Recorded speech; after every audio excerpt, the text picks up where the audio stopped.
What's up guys, and this is HPC back again with another PC build. So for today's video guys is mag-build tayo ng PC client natin from Bulacan.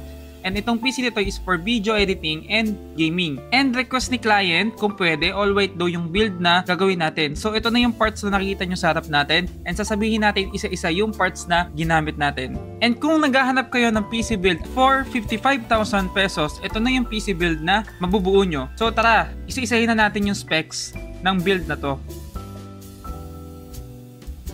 So ang ginamit nating processor dito is the Ryzen 5 5600X na 3 type, which is meron siyang 6 cores and 12 threads. And para sa motherboard naman guys is gumamit ako ng ASRock B550M Pro SE white. So since white build nga to, kailangan white din yung motherboard natin. And this time guys is gumamit ako ng AIO or yung tinatawag na all-in-one liquid cooler, which is itong TechWare Eclipse AIO na meron na siyang LCD function display. Dahil kay TechWare, affordable na ngayon na magkaroon ng AIO with LCD display.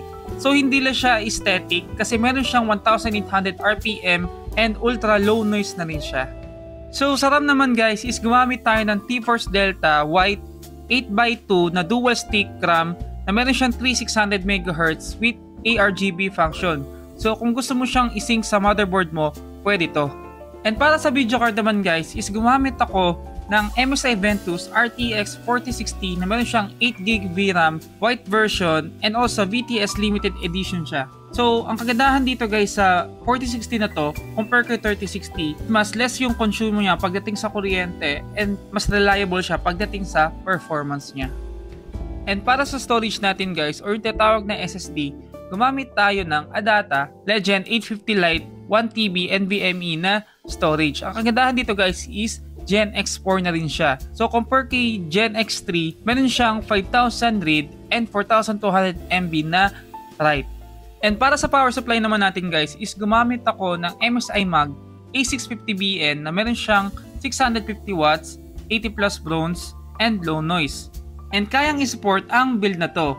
So for example, nag-upgrade si client 2 to 3 years from now, meron pa tong enough na room para sa upgrade. And para sa case naman guys, gumamit tayo ng Dark Flash DLM21. Importante ang airflow pagdating sa casing. Kaya ito ang napili ko dahil una, mesh type na ang front and top nito.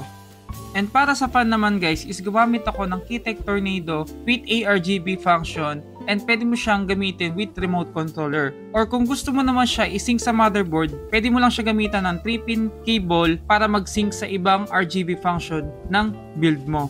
So yun nga guys, so since natapos na nating banggitin lahat ng specs para sa build na to, it's time naman para i-build na natin tong PC na to.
Return to base.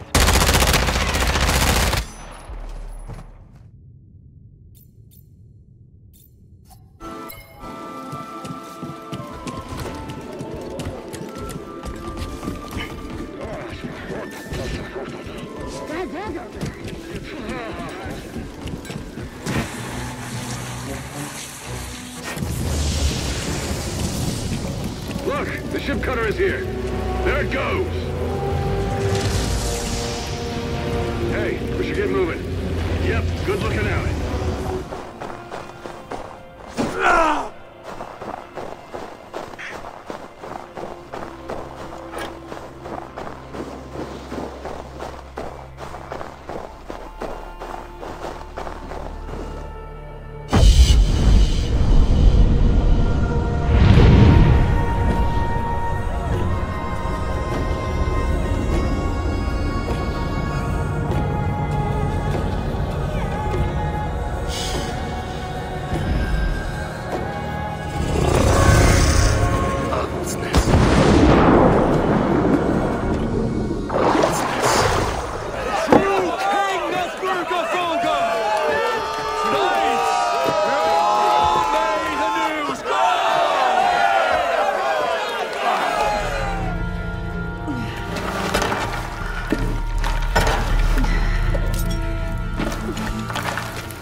Jonah, I made it.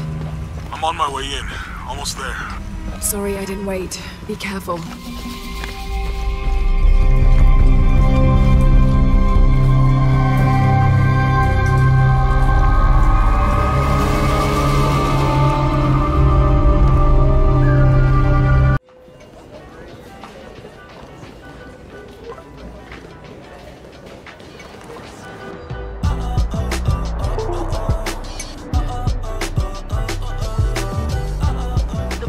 Out of coconut milk. Gonna check a store downtown. Oh, thank you. But avoid Midtown. That prison convoy is making traffic a nightmare. Oh yeah! So what's up guys? Ayan, so natapos na natin yung pagbibuild ng PC. And for today's video guys, meron tayong special guest which is si Sir MJ Castillo. Siya yung owner nitong PC na to. So ayan sir, anong masasabi mo sa build na binuo natin? Or yung PC mo? Ayos. Galing ni Sir RJ mag-build. Ayun. So, ayan, since taga dito lang din naman si Sir sa Bulacan, which is malapit lang this area ko, kaya pinick up natin niya yung unit. So, nakapag-test na kami ng mga game dito sa unit niya. Siya mismo na-try niya. And, ayun, okay naman yung naging result. So, yun nga sir, paano mo naman na-discover yung Surge PC na page natin and PC building na services? Yun, to be honest, matagal ko na kilala Sir RJ, pero hindi niya pa ako kilala nun kasi nakikita ko lang siya sa Facebook. Bale, matagal ko na siyang friend sa Facebook and nakikita ko na talagang na nagbi-build siya ng PC, dati pa lang. Bale, ngayon lang ako nagkaroon ng pagkakataon makapagpa-build ng PC since nung college ako is wala ko naman akong work. So, recently lang ako nag-work, bale para mag 1 year pa lang ako sa work ko. Then yun, napag-ipunan ko yung dream PC ko, which is in-inquire ko kay Sir RJ. So yun, na-build niya yung dream PC ko. Yun, ayos. So, kita nyo naman guys, ang kagandahan pa nito guys, kasi since kahit matagal na akong kakilala ni Sir, hindi siya agad naging greedy bumili ng PC. Kasi kung iisipin nyo, way back 2022, mga ganun, no? I think yung gantong PC, maubos nyo is around 80,000 para lang makapag-build ng ganito kasi sobrang taas ng scarcity ng price ng computer, which is tamang-tama lang yung time na ngayon lang siya bumili. So yan guys, sa mga nagpaplano nga palang magpa-build ng PC, ang exact amount netong PC na to sa parts is around 55,000 lang naman.